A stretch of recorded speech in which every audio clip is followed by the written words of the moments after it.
Bienvenue dans cette nouvelle exploration profonde.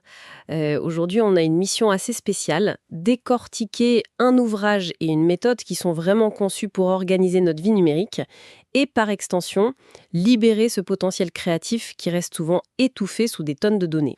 Un potentiel qu'on a tous en fait. Et tout ça s'articule autour d'un concept assez novateur, la construction d'un second cerveau. Exactement. Mais bon, avant de plonger là-dedans, faut d'abord regarder une réalité en face.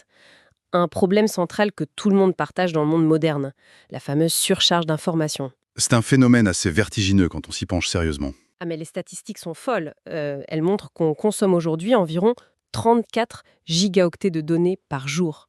34 gigas. Pour donner une image plus parlante à ceux qui nous écoutent, ça équivaut à lire l'intégralité de 174 journaux. Chaque jour. Voilà, tous les jours. C'est absurde. Du coup, cette plongée d'aujourd'hui, elle s'adresse à quiconque se sent submergé par cette accumulation incessante. Les articles qu'on met de côté, les notes, les emails, les idées dans tous les sens. L'objectif, c'est de trouver un moyen concret de les utiliser sans se sentir complètement écrasé par le poids de sa propre curiosité. Et le plus ironique dans tout ça, c'est vraiment l'impact cognitif de ce déluge. Au lieu de nous sentir tout-puissants grâce à cet accès instantané à la connaissance mondiale, notre cerveau biologique s'épuise. Il sature complètement. Faut se rappeler que ce cerveau, il est resté fondamentalement le même depuis l'époque paléolithique. Il n'a pas reçu de mise à jour logicielle pour traiter des fils d'actualité infinis ou des notifications toutes les 2 minutes. C'est pas une machine faite pour scroller sans fin. Exactement. Donc il s'épuise à essayer de retenir, de classer. Et surtout, il vit dans la peur constante d'oublier quelque chose d'important. L'idée de cette méthode, c'est surtout pas de nous faire consommer encore plus d'informations pour devenir des espèces de super-ordinateurs humains, Ce serait la pire approche en fait. mais plutôt de changer radicalement notre relation avec l'information. Il s'agit de créer un système externe, un système qui est fiable et qui prend le relais du stockage. Tout ça pour nous permettre de penser beaucoup plus clairement. Et ce qui rend cette approche hyper ancrée dans le réel, c'est qu'elle vient pas d'un énième théoricien de la productivité. Elle est née d'une véritable nécessité vitale. Et l'histoire personnelle, d'ailleurs, tout ça est assez poignante d'ailleurs. Ouais, frappante. Dans sa vingtaine, le créateur de cette méthode a souffert d'une mystérieuse maladie chronique de la gorge. On parle d'une douleur terrible, presque paralysante par moments. Ça l'empêchait de parler ou même de rire, c'est dire. Et les médecins trouvaient pas la cause. Les médicaments qu'il prenait, en particulier des antiépileptiques très puissants, lui causaient de graves pertes de mémoire à court terme. Il a vraiment touché le fond, avec des pans entiers de sa vie qui s'effaçaient. C'est terrifiant quand on y pense, perdre sa mémoire à cet âge-là. Et c'est justement à ce moment de crise absolue qu'il a eu un déclic. Il a pris un simple carnet et il a commencé à documenter extrêmement minutieusement ses symptômes. Ce qu'il ressentait, les traitements essayés, les réactions de son corps. Il est devenu son propre chef de projet médical, en somme. Exactement. Et en centralisant toutes ces informations éparpillées, il a pu découvrir des connexions profondes entre son stress, son corps et son esprit. Ça lui a permis d'identifier des schémas récurrents et au final de modifier son mode de vie pour atténuer considérablement ses douleurs. Si on prend un peu de recul sur cette anecdote, on réalise vite que ces notes n'étaient plus un simple journal intime. Non, ça allait bien au-delà. Elles étaient devenues une véritable extension de sa cognition. Son cerveau malade pouvait plus retenir l'information, donc le carnet a pris le relais. Et c'est un phénomène qu'on retrouve tout au long de l'histoire, en fait, bien avant l'ère numérique. Tu penses aux anciens carnets des penseurs. Oui, la tradition des mémentos, ce qu'on appelait les carnets de lieux communs. Des figures intellectuelles ou artistiques majeures s'en servaient tous les jours. Comme qui, par exemple? Léonard de Vinci. Il se séparait jamais de son carnet pour y consigner ses observations anatomiques, ses croquis d'ingénierie, et surtout pour lier des bribes d'informations apparemment sans aucun rapport. De la Renaissance. Et c'est toute la beauté de l'adaptation numérique de cette pratique. L'idée clé de cette philosophie, c'est de comprendre que notre cerveau biologique est une machine exceptionnelle pour produire des idées, faire des liens et imaginer des solutions. Mais Mais c'est un très mauvais disque dur pour les stocker. Ça fait écho à cette célèbre métaphore de Steve Jobs qui décrivait la technologie comme un vélo pour l'esprit. ah, j'adore cette image. Elle est très juste. À pied, l'humain est loin d'être l'animal le plus rapide.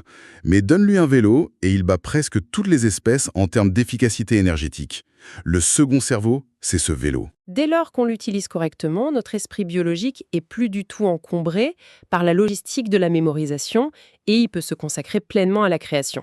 C'est exactement le but recherché. Très bien, on comprend bien le postulat de base. Mais la question pratique, c'est Comment on construit ce fameux vélo? La méthode s'articule autour d'un acronyme très clair, le système CODE, C-O-D-E, pour capter, organiser, distiller et exprimer. Commençons par la première étape, capter. Et là, on fait tous une erreur monumentale aujourd'hui. On confond la captation avec la thésaurisation. On accumule frénétiquement des dizaines d'onglets ouverts. On sauvegarde des centaines de PDF qu'on lira jamais. Des marque-pages partout sur le navigateur. C'est une vraie angoisse de la page perdue.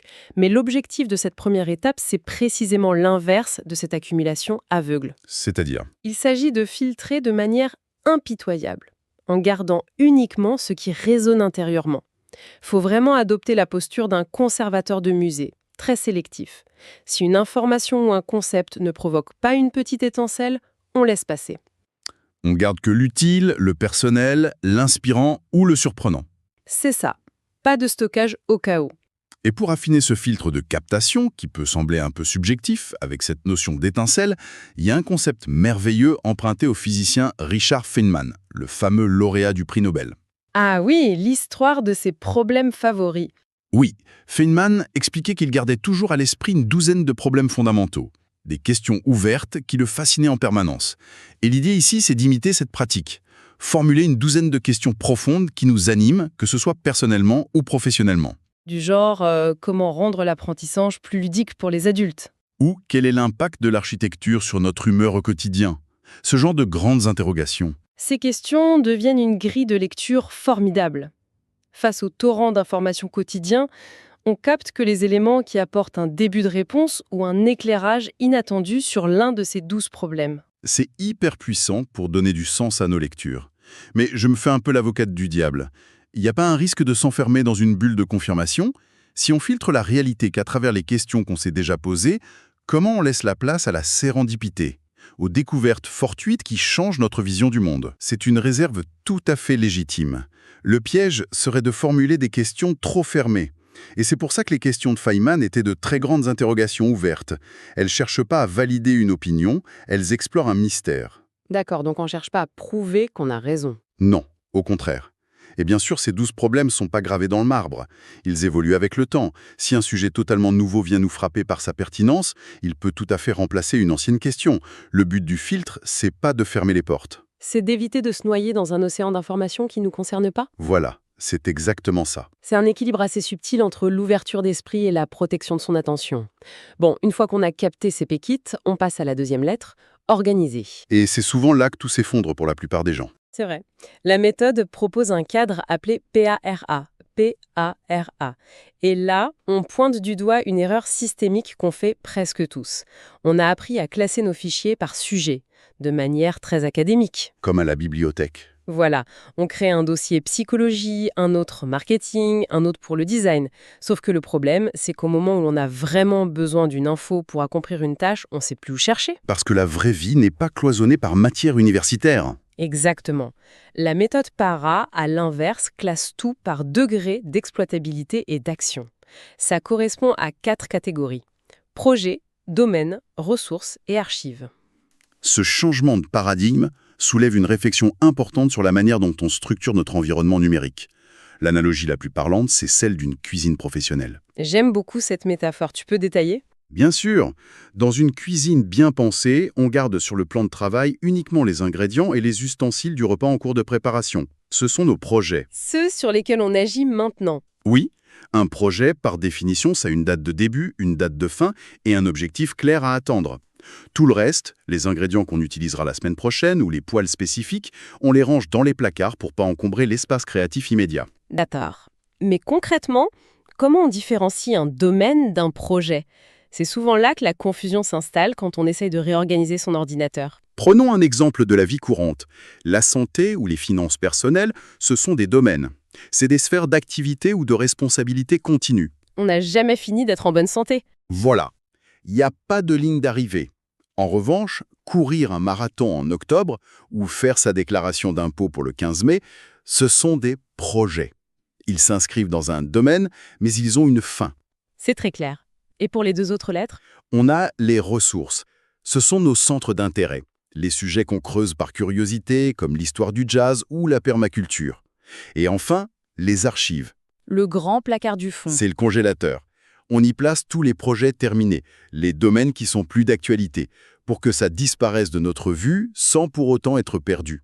En organisant l'information selon ce niveau d'actionnabilité, on arrête de contempler un musée de connaissances théoriques. Et on construit un atelier prêt pour le travail. L'image de l'atelier est parfaite, la cuisine est propre, les ingrédients du projet sont sur la table. Mais ça soulève un autre défi, ce qui nous amène à la troisième étape du système code, distiller. L'étape cruciale pour pas se retrouver avec des tartines de texte. Exactement. Avoir un super dossier de projet rempli d'articles entiers et de longues notes, c'est bien, mais c'est indigeste. Cette étape de distiller consiste à faire ressortir l'essence pure d'une note pour la rendre exploitable en un coup d'œil. C'est ce qu'on appelle la synthèse progressive. C'est ça. Prenons l'exemple d'une note avec plusieurs paragraphes d'un long article très dense. La première strate, c'est simplement de coller ce texte brut. Ensuite, lors d'une relecture, on met en gras les passages les plus pertinents. On commence à écrémer. Puis plus tard, on utilise un surligneur virtuel pour faire ressortir uniquement les 2 ou 3 phrases absolument cruciales parmi ce qui est en gras. Le but, c'est de pré-mâcher le travail pour notre moi futur. J'aime bien cette idée du moi futur. Faut le traiter comme un client VIP extrêmement impatient. Il est entre 2 réunions, il est fatigué et il n'a absolument pas le temps ni l'énergie de relire 10 pages de texte pour retrouver une idée brillante. Cette notion d'empathie envers son soi futur est vraiment fascinante. Et pour bien illustrer ce processus de distillation, il y a une référence visuelle magnifique évoquée dans l'ouvrage. C'est la série de lithographies du taureau, réalisée par Picasso en 1945. Ah oui, c'est un super exemple visuel. Au début de cette série, Picasso dessine un taureau extrêmement détaillé, réaliste. Avec tous les muscles saillants, la texture du pelage, les ombres, j'imagine. Exactement, un dessin très académique. Et puis, au fil des étapes et des lithographies suivantes, il ne rajoute rien, au contraire, il retire. Il gomme les détails anatomiques, il simplifie les courbes, il épure les volumes. Jusqu'à ce qu'il reste quoi? À la toute fin de la série, le 11e état de la lithographie, le taureau n'est plus représenté que par quelques lignes géométriques minimalistes. Et pourtant, on reconnaît indéniablement la force et l'essence de l'animal. Il a enlevé tout le bruit pour garder le signal. L'artiste a retiré tout le bruit visuel pour ne garder que le message géométrique pur. Et c'est très exactement ce que requiert la synthèse progressive de nos notes. En élaguant le contexte superflu, on fait ressortir l'idée extraordinaire qui s'y cachait. C'est vraiment fascinant. Mais ça crée une forme de friction logique. À quoi bon avoir le taureau le plus minimaliste et parfait du monde s'il reste caché dans un dossier de notre ordinateur? Ce qui nous amène à la dernière étape. L'étape exprimée, car la vraie tragédie de l'ère de l'information, c'est l'accumulation stérile. Il s'agit de montrer son travail au monde, de passer à l'action. Et l'approche proposée pour surmonter l'angoisse de la création est hyper libératrice. Arrêtez de vouloir produire un chef-d'œuvre à partir de rien. C'est ça. On utilise ce qu'on appelle des briques intermédiaires. Au lieu de voir un projet comme un monolithe effrayant, on le considère comme un assemblage de petites portions de travail déjà accomplies. C'est la métaphore des briques de Lego. Une brique intermédiaire, ça peut être un paragraphe bien pensé écrit il y a 3 mois, un croquis, un résumé d'article distillé, ou même juste une slide de présentation isolée. Pour donner un exemple très concret à ceux qui nous écoutent, disons qu'on doive préparer une présentation cruciale pour une réunion de stratégie. Habituellement, c'est l'angoisse absolue. On ouvre une diapositive blanche et on bloque. Le fameux syndrome de la page blanche. Avec ce système, on va simplement chercher dans notre dossier para les notes distillées, les citations ou les données qu'on a déjà accumulées au fil de nos lectures ces 6 derniers mois. On ne crée pas ex nihilo, sous la pression, on assemble ce qu'on possède déjà. C'est beaucoup moins intimidant. Mais là encore, je me pose une question. Est-ce que ça tue pas un peu la spontanéité créative ou l'inspiration pure de tout réduire à un assemblage mécanique de briques? C'est une crainte super fréquente. Mais la réalité montre l'inverse. L'assemblage n'est pas mécanique. C'est là que réside la véritable alchimie de la création. La créativité, par nature, est combinatoire. Personne crée vraiment à partir du néant absolu. Jamais. Tout n'est que combinaison d'éléments préexistants, confrontés à une perspective nouvelle. En ayant un second cerveau rempli de ces briques prêtes à l'emploi, on élimine la friction logistique du démarrage. On démarre toujours avec un avantage. Voilà. Et surtout, ça permet de partager des ébauches beaucoup plus tôt. Il est totalement contre-productif d'attendre la perfection absolue pour montrer son travail. En fractionnant la création et en partageant ces briques intermédiaires très tôt, on obtient un retour d'information du monde réel. Les réactions d'un collègue, d'un client ou d'un ami. Exactement. Ça vient nourrir la réflexion et orienter la suite. Ça transforme l'acte de création, qui est souvent solitaire et angoissant, en un dialogue continu. On voit très bien comment le système code fonctionne sur le plan de mécanique. Mais prenons un instant pour analyser ce que ça signifie au niveau psychologique. Parce qu'au-delà de la gestion de fichiers, il y a un changement de mentalité fondamental. C'est clair que c'est pas juste un hack de productivité. C'est pas une question de productivité froide pour faire plus en moins de temps. C'est une transition vitale d'une mentalité de pénurie vers une véritable mentalité d'abondance intellectuelle. La mentalité de pénurie, c'est le FOMO. La peur constante de manquer quelque chose d'important, oui. C'est ce qui nous pousse à accumuler l'information de manière compulsive, avec une boule au ventre, en pensant que si on ne retient pas cette idée brillante lue à minuit sur notre téléphone, on la perdra à jamais, on sera moins performant demain. Cette angoisse est hyper réelle pour les travailleurs du savoir aujourd'hui. En externalisant cette mémoire dans un système structuré, on apaise littéralement le cerveau biologique. C'est un vrai soulagement. Presque physique, oui. Quand on sait avec une certitude absolue que chaque idée captée est en sécurité, qu'elle a été distillée et qu'elle est facilement retrouvable grâce à Para, la peur disparaît. L'énergie mentale qui était consumée par l'anxiété de l'oubli est soudainement libérée. On peut alors pleinement profiter de l'instant présent. Lire un livre pour le pur plaisir de sa prose, ou écouter une conversation sans essayer de tout mémoriser désespérément. Et c'est ce qui marque le passage d'une attitude de simple consommation passive à une posture beaucoup plus noble, la création et le service. Parce que c'est là toute la beauté de la démarche. Le but n'est pas de devenir une encyclopédie vivante. Le véritable but du savoir accumulé, c'est pas de construire un donjon intellectuel pour flatter son ego. Le but, c'est que ses connaissances soient exprimées et partagées pour avoir un impact positif sur son entourage ou son entreprise. Avoir ces idées structurées comme ça permet d'aborder n'importe quel projet complexe avec une immense sérénité, que ce soit concevoir une conférence, écrire un essai, ou même aider un proche à résoudre un problème. On sait qu'on a le matériel. C'est une reconquête de notre attention. On passe beaucoup trop de nos journées dans un cycle de réaction permanent. Réagir aux notifications, aux urgences des autres, aux flux conçus pour nous capter. Le second cerveau agit comme un bouclier en fait. Il crée un espace tampon, une zone de calme et de délibération où l'information est d'abord tamisée, puis laissée à reposer. Elle est utilisée que lorsque nous décidons consciemment de passer en mode création.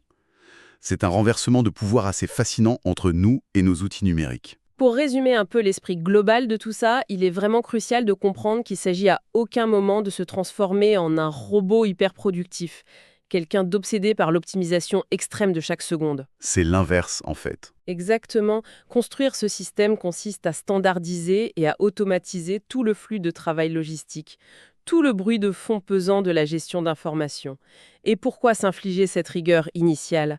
Pour libérer un espace mental sacré. Un espace entièrement dédié à l'énergie créative. À l'intuition profonde et à l'expression de soi. Des choses que l'ordinateur pourra jamais faire à notre place. Ça nous rappelle que nos outils façonnent notre façon de penser, tout autant que nous façonnons nos outils. En déléguant le travail fastidieux de mémorisation brute à la machine, on permet à nos réseaux neuronaux biologiques de se spécialiser. De faire ce qu'ils font le mieux. L'association d'idées improbables, l'empathie, la nuance et la résolution de problèmes abstraits et complexes. C'est une véritable symbiose, où chaque entité, biologique et numérique, fait ce pourquoi elle est la plus douée. C'est un équilibre parfait entre l'humain et la machine. D'ailleurs, cette symbiose soulève une ultime idée, totalement vertigineuse. Elle n'est pas directement abordée dans la méthode, mais elle en découle naturellement quand on s'intéresse à la neuroplasticité. Ah, la plasticité du cerveau, vaste sujet. Sachant que notre cerveau remodèle physiquement ses propres connexions en fonction de ce qu'on lui demande de faire chaque jour, que se passe-t-il sur le très long terme ? Si on s'appuie quotidiennement sur une extension technologique de notre mémoire, le cerveau biologique va inévitablement muter. Il va adapter sa propre structure. Pour devenir une pure machine à imaginer, puisqu'il n'aura plus jamais à être une machine à stocker. Et ça nous laisse avec une question ouverte et profondément inspirante à méditer.